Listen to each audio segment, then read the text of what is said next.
मसला चिंगुड़ी फ्राए से कड़े किसी सोरिष तेल आम नहीं से पकईद पियाज गोल्डन ब्राउन हो गले से अदा रसुण छेचिकी पकईद अदा रसुण के भलसे फ्राए हो सारापर टमाटो पकईद टी टमाटो भाजी हो गलापर से चिंगुड़ी पकईद सिम करें हाई फ्लेम रे चिंगुड़ी पकई भलसे भाजिए कारण चिंगुड़ी रू पानी बाहरी थाए हाई फ्लेम रे भाजिले पानीटा माने बेसी बाहर तापर से काश्मीरी लंका गुंड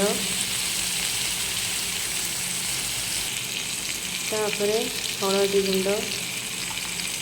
तापर ए टमाटो सॉस 2 चम्मच पकेबे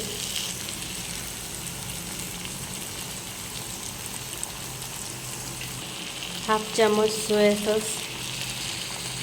भल से फ्राए कर स्वाद अनुसार लुण तापर ए गरम मसला 1 चम्मच तापर ए अल्प टिके पानी दबा आमर रेडी हो गला चिंगुड़ी मसाला यहाँ आमर पखाल भात नहले रुटी संगे खाइले बहुत ही टेस्ट लगे थरे ट्राए करंतु एवं जनातु केमिति लगिला।